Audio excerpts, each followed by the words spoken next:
Tfajla Olandiża ta' 30 sena nstabet mejta u bon mħanxar taħt ħajt bejn żewġ vetturi parkjati fi triq il-Mastru Daxxi f'Santa Venera.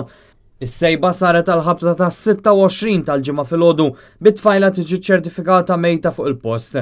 Il-pulizija fil-fatt ikkonfermaw li l-vittma sofri ġrieħi minn arma li taqtaw bil-ponta. Is-suspetti mill-ewwel kienu li dan huwa qtil ta' passjoni, hekk kif wara tfittxija mill-pulizija ġie arrestat l-eks sieħeb tal-mara. Jidher li dan ammetta waqt l-interrogazzjoni u maħsub li t-tfajla hija impjegata ta' kumpanija tal-gaming f'pajjiżna u jidher li ftit sigħat qabel kienet qed tiddeverti fi stabbiliment tad-divertiment fil-Qawra. Il-Maġistrat Donatella Frendo Di Mek qed tmexxi l-inkjesta u ħatret diversi esperti li qed jassistu fl-investigazzjonijiet immexxija mill-ispetturi Kert Zara tal-Iskwadra tal-Omiċidji u Robert Vella mid-Distrett tal-Ħamrun.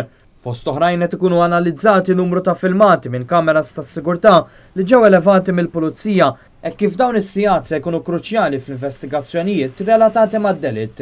Uffiċjali tal-pulizija deru wkoll quddiem residenza fi triq il-kbira San Giuseppe. Uffiċjal tal-pulizija tikkonferma li dan b'relazzjoni ma' l-istess każ.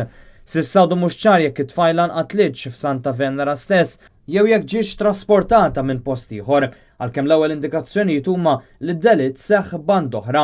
Dan anke li xħatt mill-ġirien marrapporta xi kommozzjoni fl-inħawi matul il-lejl.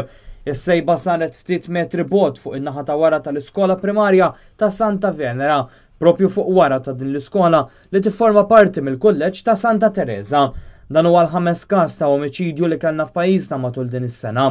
L-ewwel delitt kien seħħ f'Jannar f'Għawdex meta stab Eġizzjan mejjed f'Adira Denfalqa. Segwa l-qtil tal-Libjan fil-Ħamrun waqt li f'Lulju kellna l-omiċidju tal-imprenditur Hugo Ketkuti f'Paċeville u d-delitt doppju fejn ġuvni jinsab akkużat li qatel lill-ommu u lil sidu fil-Gargur.